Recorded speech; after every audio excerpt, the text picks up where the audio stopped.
பனையூர் ஆண்டவர்கள் அப்படிங்கிற சரித்திரத்தை நம்ம தொடர்ந்து தியானித்து கொண்டிருக்கும் பொழுது நம்ம கடைசியாக என்ன பார்த்தோம்னால் சங்கர நாராயண சுவாமிகள் ஜீவசமாதி ஆயிருக்கார். ஜீவசமாதி ஆனது அந்த நெல்கட்டும் சேவல் ஜமீனுக்கு சொந்தமான இடம் அப்படின்னு நெல்கட்டும் ஜமீனை சேர்ந்த காவலர்கள் இது எங்களுடைய ஜமீனுக்கு சொந்தமான இடம், இதில் சமாதி வைப்பதற்கு எங்களிடமிருந்து அனுமதி பெறாமல் தாங்கள் எவ்வாறு இந்த மகானை இங்கு சமாதி வைத்தீர்கள் அப்படிங்கிற கேள்வி எழுப்பின பொழுது தட்சிணாமூர்த்தி சுவாமிகள் சொல்கிறார், சரி இவர்களுக்கு என்ன, அந்த ஜமீனை போய் பார்க்க வேண்டும், அவ்வளோதானே, நான் போய் பார்த்து விட்டு வந்துடுறேன் அப்படின்னு பக்தர்கள் எல்லாரையும் ஆஸ்வாசப்படுத்தி அந்த மகான் அங்கிருந்து கிளம்ப ஆரம்பிக்கிறார். அந்த மகான் அங்கிருந்து கிளம்ப ஆரம்பிக்கும் பொழுது அந்த நெல்கட்டும் சேவல் ஜமீன் இருக்கக்கூடிய அந்த எஜமானர்களுக்கெல்லாம் ஒரு வியக்க வைக்கக்கூடிய ஒரு அச்சுறுத்தும் விஷயமே நடக்கிறது. இந்த மகானுடைய சிரசுக்கு பின்னால் ஒரு அற்புதமான ஒரு ஞான ஒளி பரவி அந்த ஒளி ரொம்பவும் பிரகாசமாகவே இருந்து கொண்டே இருக்கிறது. அந்த ஒளி எல்லாரும் பார்க்க ஆரம்பிக்கிறார்கள். அந்த நெற்கட்டும் சேவல் அரண்மனையில் இவர் போகும்பொழுது கூட அந்த ஒளியை எல்லாரும் பார்த்து இவர்கள் மனதில் இருந்த இருள் எல்லாம் போய்விட்டு அந்த ராஜா இந்த தட்சிணாமூர்த்தி சுவாமிகளுடைய பாதங்களில் விழுந்து சரணாகதி அடைஞ்சு எனக்கு தயவு செய்து மன்னிப்பு வழங்க வேண்டும், எனக்கு தெரியாமல் நான் இவ்வாறு கேள்வி எழுப்பிவிட்டேன், என்னை மன்னித்து விடுங்கள் அப்படின்னு சொல்கிறார். அதனால் சங்கரநாராயண சுவாமிகள் எந்த இடத்தில் ஜீவசமாதியானாரோ அது நெல்கட்டும் சேவல் ஜமீனுக்கு சொந்தமாக இருந்தாலும் கூட அவர்கள் அதற்கு எதுவும் சொல்லாத மட்டும் இல்லாமல் ஆண்டாண்டுதோறும் அந்த குரு பூஜை நடக்கும் பொழுதெல்லாம் அவர்களுடைய பங்களிப்பு அதில் பரிபூர்ணமாக இருந்தது, இப்பொழுதும் இருந்து கொண்டே வருகிறது. அப்படிங்கிறது தான் அந்த நெல்கட்டும் சேவலுடைய அந்த சமஸ்தானத்துடைய இந்த சரித்திரம். இந்த மகான்களை பொறுத்தவரையில் நம்ம பார்த்துருக்கோம், தாத்தாவும் பேரனும் ஒரு அற்புதமான 2 சித்தர்கள், பொன்னம்பல சுவாமிகள் சின்ன பொன்னம்பல சுவாமிகள் அப்படின்னு அற்புதமான மகான்கள் நம்ம சென்னையில் தரிசனம் பண்ணியிருக்கோம். அதுபோலவே இங்கே தந்தை மகன் இந்த 2 பேரும் சேர்ந்து இந்த லோகத்துக்கு எவ்வளோ க்ஷேமங்கள் எல்லாம் செய்தார்கள். அந்த எந்திர தகடு சிதம்பர சக்கரத்தை வைத்து மாந்திரிக தகடுகளை வைத்து இந்த மகான்கள் எல்லாம் எப்படி எல்லாருக்கும் ரட்சையாக இருந்தார்கள், எப்படி ராமகிரி தேவர் அந்த தந்தையாருக்கு அந்த ஒரு பாடத்தை சொல்லிக் கொடுக்கிறார், அதுபோலவே அந்த மந்திர பிரயோகத்தையும் சொல்லிக் கொடுத்து எப்படி தகடு எழுதணும் அப்படிங்கிறத சொல்லிக் கொடுத்து இதை அவர் மகனுக்கும் அவர் சொல்லிக் கொடுக்கிறார் சங்கர நாராயண சுவாமிகள். அதனால் வழி வழியாகவே இந்த தொழில் நடந்து கொண்டிருக்கு.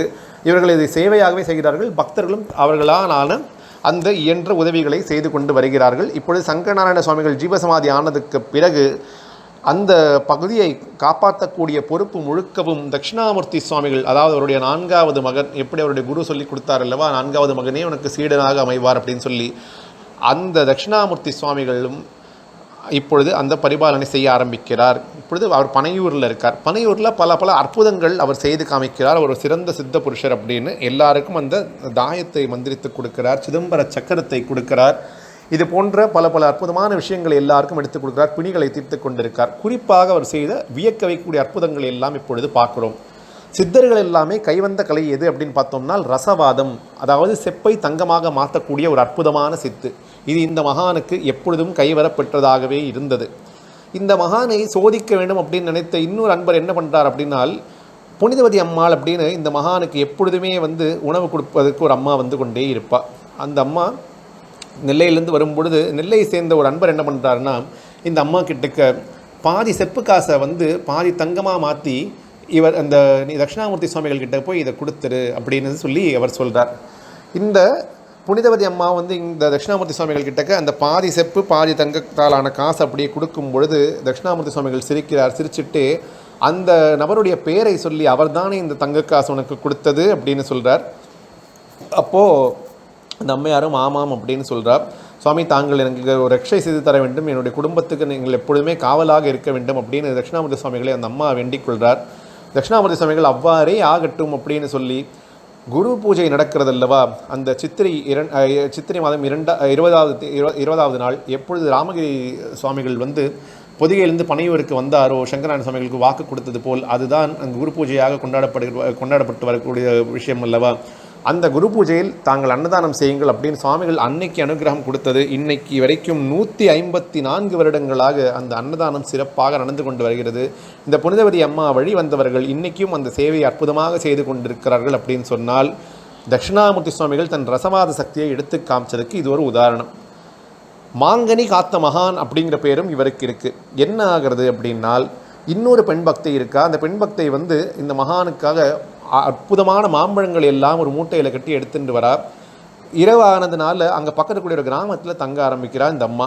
ஏன்னா அங்கேயே தங்கிடலாம் அப்படின்னு சொல்லி இருக்கும் பொழுது அங்கே அந்த வீட்டில் இருக்கிறவங்களாம் என்ன சொல்கிறாங்கன்னா, இங்கே நிறைய எலிகள் இருக்குது, அதனால் கொஞ்சம் ஜாக்கிரதையாக பார்த்துக்கோங்க அப்படின்னு சொல்லி அங்கே அந்த அம்மாவுக்கு ஒரு செய்தி வருது. அதனால் அந்த அம்மா அங்கே வீட்டில் இருக்கிறவங்க கிட்ட கேட்டுக்கொள்கிறார், இப்படியே வந்து பார்த்துக்கொள்ளுங்கள், ஏன்னால் இது ஒரு பெரிய சித்த புருஷர் குருவுக்கு சமர்ப்பணம் செய்ய வேண்டிய மாம்பழம், அதனால் இதெல்லாம் எலிகள் எல்லாம் சேதப்படுத்தி விடக்கூடாது அப்படின்னு சொல்லும்பொழுது அங்கே ஒரு சிறுவன் வந்தார். அந்த சிறுவன் வந்து இந்த அம்மாவுக்கு எப்படின்னே புரியலை. ஆனால் அந்த சின்ன குழந்தை வந்து என்ன சொல்லிட்டு, நான் கவலைப்படாதீர்கள், தட்சிணாமூர்த்தி சுவாமிகள் இந்த மாங்கனிகளை எல்லாம் பாதுகாத்துக் கொள்வார், தாங்கள் கவலைப்பட வேண்டிய அவசியமே இல்லை அப்படின்னு சொல்லி இந்த அம்மாவும் நல்லபடியாக தூங்கி அடுத்த நாள் காலத்தில் பார்த்தா அந்த மாம்பழங்களுக்கு எந்தவித பாதிப்பும் வரலை. அதற்கு பிறகு இந்த அம்மா கார்த்தால மறுபடியும் அவரோட பிரயாணத்தை தொடர்ந்து பனையூருக்கு போய் சேரும் பொழுது தட்சிணாமூர்த்தி சுவாமிகள் சிரித்து கொண்டே என்ன சொன்னார் தெரியுமா? எல்லாம் அறிந்த அந்த சர்வாந்தர்யாமி என்ன சொல்கிறாருன்னா, ராத்திரி எல்லாம் எலியோட்டை வச்சுட்டீங்களே அம்மா அப்படின்னு சொல்லும் பொழுது அந்த அம்மா இவருடைய பாதங்களில் சாஷ்டாங்கமாக விழுந்து வணங்கினார்கள் அப்படின்னு சொன்னால் இந்த மகான் சர்வாந்தர்யாமி அப்படிங்கிறது நிரூபணம் ஆகிறது. இந்த மகானுக்கு ஒரு சிஷ்யர் வரார். அந்த சிஷ்யருடைய பேர் பார்த்தோம்னா சிவஞான சுவாமிகள் அப்படின்னு. தென் திசையிலிருந்து ஒரு அன்னையும் குழந்தையும் வரார்கள். அந்த அம்மாவுக்கும் சரி அந்த குழந்தைக்கும் சரி மகான் ஒரு மந்திரத்தை உபதேசிக்கிறார். அடுத்த முறை இந்த மகானை தரிசிக்க வரும் பொழுது அந்த அம்மா கிட்டக்க அந்த மந்திரத்தை சொல்லு அப்படின்னு சொல்லும் பொழுது அந்த அம்மாவால் சரியாக சொல்ல முடியலை. அந்த அம்மா தயங்கி கொண்டிருக்காள். ஆனால் அந்த குழந்தை தத்ரூபமாக அந்த மந்திரத்தை அற்புதமாக சொல்லி காமிக்கிறது. உடனே தட்சிணாமூர்த்தி சுவாமிகளுக்கு ரொம்பவும் சந்தோஷமாகி என்ன சொல்கிறார் தெரியுமா? அந்த தவ ஞானம்தான் இந்த சிவஞானமாக பிறந்திருக்கார் அப்படின்னு சொல்லி அந்த குழந்தை தழுவி ஆசீர்வாதம் செய்கிறார். அந்த குழந்தை தான் பிற்காலத்தில் சிவஞான சுவாமிகள் அப்படின்னு இந்த மகானுடைய சிஷ்யராக வளர்ந்து இவருடைய அந்த கைங்கரியங்கள் எல்லாம் மறுபடியும் எல்லாருக்கும் செய்து கொண்டு வந்தது அப்படின்னு சொன்னால் அந்த குழந்தை எவ்வளோ பாக்கியம் செய்திருக்கு. சிவஞான சுவாமிகள் ரொம்ப பெரிய மகான். அவர் வந்து ஒரு ஆழ்ந்த நிஷ்டையில் இருக்கும் பொழுது தாய் தந்தையர் என்ன நினச்சிட்டார்கள்னா, சரி சிவஞான சுவாமிகள் ஜீவசமாதி எய்து விட்டார் அப்படின்னு சொல்லி அந்த உடலில் உயிர் இல்லை அப்படின்னு அவர் அவங்க மனசில் நினச்சி, சரி இதுக்கு என்னெல்லாம் இந்த எரிவிட்டதுக்கு என்ன வேணுமோ அந்த உடலுக்கு என்ன பண்ணணுமோ அது பண்ணலாம் அப்படின்னு சொல்லி அவர்கள் ஒரு முடிவுக்கு வரும் பொழுது தட்சிணாமூர்த்தி சுவாமிகள் பதறி போய்டுறார். அவர் பனையூரில் இருக்கும்போது அவருக்கு இதெல்லாம் தெரிஞ்சு போய்டுறது. உடனே அவங்க பக்கத்தில் இருக்கக்கூடிய அவருடைய ஒரு பக்தரை கூப்பிட்டு என்ன சொல்கிறார்னா, நீ நேராக போயிட்டு சேனாதிபதி அப்படிங்கிற பக்தர்கிட்ட சொல்கிறார், நீ நேராக அந்த இடத்துக்கு ஓடு, நான் சொல்லிக் கொடுத்த மந்திரத்தை சிவஞானத்தின் காதுகளில் ஓது அப்படின்னு சொல்கிறார். அந்த சேனாதிபதியும் அப்படியே பதறி அடித்து ஓடிக்கொண்டு வரார். இந்த சிவஞானத்துடைய உடல் அப்படின்னு எல்லாரும் நினைத்த அந்த உடல் இருக்கக்கூடிய அந்த இடத்திற்கு போய் அந்த காதுகளுக்குள்ளே இவர் அந்த மந்திரத்தை ஒலிக்க வைக்கிறார். அதற்கு பிறகுதான் சிவஞானம் தென்னிலைக்கு மறுபடியும் வந்தாராம். வந்து அவர் முதலில் சொன்ன வார்த்தை என்னவென்றால், குருதேவா, தாங்கள் என் உயிரை காப்பாற்றுவதற்கு கோடானு கோடி நன்றி, ஆபத் சகாயேஸ்வரா அப்படின்னு சொல்லி தன் குருவாகப்பட்ட தட்சிணாமூர்த்தி சுவாமிகளை நோக்கி அவர் நமஸ்காரம் செய்தாராம். அதற்கு பிறகு தட்சிணாமூர்த்தி சுவாமிகள் இந்த சிஷ்யரை ஆசீர்வாதம் செய்கிறார். சிவஞான சுவாமிகள் எவ்வளவோ ஆண்டு காலங்களுக்கு பிறகு மார்கழி மாதம் 16வது நாள் குரு சமாதி எடுத்துக்கொள்கிறார். அன்றுதான் குரு பூஜையாக சிவஞான சுவாமிகளுக்கு கொண்டாடப்பட்டு வருகிறது. சங்குபுரம் அப்படிங்கிற ஒரு இடம் இருக்குது. அங்கு சுப்பிரமணிய சுவாமிக்கு ஒரு கோவில் இருக்குது. அது பனையூர்லேருந்து பக்கத்தில் இருக்கக்கூடிய ஒரு ஊர் தான் சங்குபுரம். அங்கு ஒரு சுப்பிரமணிய சுவாமி கோவில் இருந்தாலும் கூட யாருமே அங்கு வரவில்லை. ஏன்னால் அந்த கோவில் சாநித்தியமே இல்லை அப்படின்னு சொல்லி எல்லாரும் கருதினதுனால அந்த கோவிலுக்கு யாரும் வராத ஒரு நிலை இருந்தது. அப்பொழுது அந்த கோவிலுடைய பூஜாரி வந்து தட்சிணாமூர்த்தி சுவாமிகளை கேட்கும் பொழுது தட்சிணாமூர்த்தி சுவாமிகள் என்ன பண்ணுறாருன்னா, அவர் பூஜித்து வந்த ஒரு வேலை கொடுத்து அந்த வேலை அந்த ஆலயத்தில் வைத்து பூஜை செய்யுங்கள், எல்லாம் நல்லபடியாக நடக்கும் அப்படிங்கிற ஒரு உத்தரவாதத்தை கொடுக்கிறார். இவர் பூஜை செய்த அந்த வேல் அந்த கோவிலில் வைக்கப்படுறது. அதற்கு பிறகு தனாகர்ஷணம் ஜனாகர்ஷணம் போன்ற எல்லா ஆகர்ஷணம் அந்த க்ஷேத்திரத்தில் ஏற்பட்டு அந்த கோவில் ரொம்பவும் சாநித்தியத்துடன் பிரசித்தி பெற்று இன்று விளங்குகிறது அப்படின்னு சொன்னால் இது தட்சிணாமூர்த்தி சுவாமிகள் அவருடைய கையால் கொடுத்த அந்த சக்தி வேல் தான் காரணம். தட்சிணாமூர்த்தி சுவாமிகளுடைய அருள் கடாட்சம் தான் காரணம். பனையூருடைய இந்த சமாதி இருக்கு இல்லையா, அந்த சமாதி பக்கத்தில் ஒரு வீரபத்ரர் ஆலயம் இருந்தது. இந்த வீரபத்ர சுவாமி ஒரு உக்ர தெய்வம். தட்சணை வந்து சம்ஹாரம் பண்ண தெய்வம் அல்லவா, அதனால் வீரபத்ரர் உக்ரமான தெய்வம். யாராவது அந்த இடத்துல போனார்கள் அப்படின்னு சொன்னால் திடீர்னு வீரபத்ர சுவாமி அவர்களுக்குள் பூந்து அருள்வாக்கெல்லாம் சொல்லுவார். அதனால் அங்கே இருக்கக்கூடியவர்களுக்கெல்லாம் கொஞ்சம் கஷ்டமாக இருந்தது இந்த இடத்துல போகும் பொழுது. இந்த தட்சிணாமூர்த்தி சுவாமிகள் வந்து அந்த தேவதை கிட்டக்கு என்ன சொல்கிறார் அப்படின்னா, நீ யாரையும் இப்படியெல்லாம் கஷ்டப்படுத்தக்கூடாது, நீ வந்து உன்னோட உக்கிரத்தை கொஞ்சம் கட்டுப்படுத்தி கொள்ளேன் அப்படின்னு சொல்லி அந்த தேவதை கிட்ட கேட்கிறார். ஆனாலும் கொஞ்ச நாட்கள் அப்படியே அந்த தேவதை இருந்தது. பிறகு என்ன ஆச்சு அப்படின்னு தெரியல. மறுபடியும் அந்த மாதிரி எல்லாருக்கும் இந்த சாமி வருது, இந்த போன்ற விஷயங்கள்லாம் நடக்க ஆரம்பித்தது. இப்பொழுது தட்சிணாமூர்த்தி சுவாமிகள் என்ன பண்ணி விட்டார்னா, ஒரு நூலை எடுத்து கட்டி விடுறார். வீரபத்ர சுவாமியும் அந்த பக்திக்கு கட்டுப்பட்டவராய் அப்படியே அதற்கு அடங்கியே இருக்கார். ஆனால் வீரபத்ர சுவாமி என்ன அந்த தேவதை கேட்கிறது என்னன்னா, இந்த கோவில் திருவிழா போது மட்டுமாவது என்னை வந்து நீ இந்த கட்டை அவுத்து விட்டுடு அப்படின்னு சொல்கிறார். இந்த வீதிவிழா நடக்கும் பொழுது தட்சிணாமூர்த்தி சுவாமிகள் அப்படியே செய்கிறேன் அப்படின்னு சொல்கிறார். ஆனால் யாருக்காவது அருள் வந்து விட்டது, அவங்க கீழே விழுந்துட்டாங்க அப்படின்னு சொன்னால் இந்த சமாதியிலிருந்து விபூதி எடுத்து இந்த நெற்றியில் வைத்த பிறகுதான் தாங்கள் மறுபடியும் எழுந்திருக்க வேண்டும் அப்படின்னு வீரபத்ர சுவாமியை இவர் விண்ணப்பித்துக் கொள்கிறார். அது போலவே தான் இப்பொழுது வரையிலும் நடந்து கொண்டிருக்கு. அங்கே ஒரு மந்திரவாதி இருந்தார் அந்த ஊரில். இந்த மந்திரவாதி ஒரு செட்டியாரை எதிர்த்து கொண்டிருந்தார். இந்த செட்டியார் தட்சிணாமூர்த்தி சுவாமிகளுடைய பக்தர். இந்த செட்டியாருக்கு என்ன இருந்ததுன்னா, ஒரு மரச்செக்கு இருந்தது. அதில் எண்ணெய் ஆட்டி அவர் அந்த எண்ணெயை எடுத்து கொண்டிருப்பார். அதிலிருந்து இந்த மாந்திரிகம் செய்யக்கூடிய இந்த மந்திரவாதி எனக்கும் எண்ணெய் கொடு அப்படின்னு கேட்டுக்கொண்டே இருப்பார். ஒரு நாள் இவருக்கு ரொம்பவும் கோபம் வந்து, இனிமேல் உனக்கு அந்த எண்ணெய் எல்லாம் தர முடியாது அப்படின்னு இந்த மந்திரவாதியை பார்த்து சொல்லிவிட்டார். மந்திரவாதிக்கு இப்பொழுது வந்தது கோபம். அதனால் அந்த மந்திரவாதி சில மாந்திரிக பிரயோகங்களை எல்லாம் செய்து அந்த செக்கை வந்து உடைய செய்து விடுறார். என்ன ஆனாலும் அந்த செக்கு திரும்ப திரும்ப உடைந்து கொண்டே இருக்கிறது. இந்த செட்டியாருக்கு ரொம்ப ஆழ்ந்த மன வருத்தம். இது கண்டிப்பாக இந்த மந்திரவாதி செய்த தொழிலாகத்தான், வேலையாகத்தான் இருக்க வேண்டும் அப்படின்னு அவருக்கு புரியுறது. சரி, இந்த நேரத்தில் வந்து திக்கற்றுலக தெய்வமே துணைன்னு சொல்லி தட்சிணாமூர்த்தி சுவாமிகளின் பாதங்கள் சரணாகதி அடைகிறார். தட்சிணாமூர்த்தி சுவாமிகள் மறுபடியும் ஒரு மரச்சக்கை செய்து மறுபடியும் அந்த வேலை செய்ய ஆரம்பி அப்படின்னு சொல்கிறார். கொஞ்ச நாட்களுக்கு பிறகு அந்த மரச்செக்கு உடைய ஆரம்பித்தது. உடனே செட்டியார் என்ன பண்ணார்னால், இந்த தட்சிணாமூர்த்தி சுவாமிகளை ஒரு மனதார தியானிக்க ஆரம்பித்தார். அப்பொழுது அந்த உடைந்த செக்கு மறுபடியும் பழைய செக்காகவே மாறி அதுவும் நல்லபடியாகவே வேலை செய்து கொண்டிருந்தது.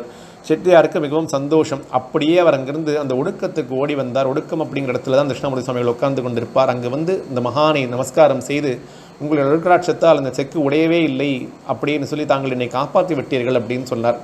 அதே நேரத்தில் இந்த மாந்திரிகம் செய்த இந்த துஷ்ட மாந்திரிகனும் அங்கு வரார். வந்து என்னை மன்னித்து விடுங்கள் குருதேவா, நான் தவறு செய்து விட்டேன், என்னுடைய கைகளை தாங்கள் அவிழ்த்து விடுங்கள். ஏன்னால் அந்த எப்பொழுதெல்லாம் அந்த மாந்திரிகம் செய்யலாம், அந்த செக்கை உடைக்கலாம், என் கையை எடுத்து போகும்பொழுதெல்லாம் என்னுடைய கையை தாங்கள் கட்டி போட்டு விட்டீர்கள், என்னை மன்னித்து விடுங்கள் அப்படின்னு சொல்லும்போது தட்சிணாமூர்த்தி சுவாமிகள் அந்த மாந்திரிகரையும் இனிமேல் இந்த யாருக்கும் இடையூறு செய்யக்கூடாது அப்படிங்கிற அவரை நல்வழிப்படுத்தி அவரையும் பக்தராக மாற்றிக்கொண்டார் ஸ்ரீ தட்சிணாமூர்த்தி சுவாமிகள்.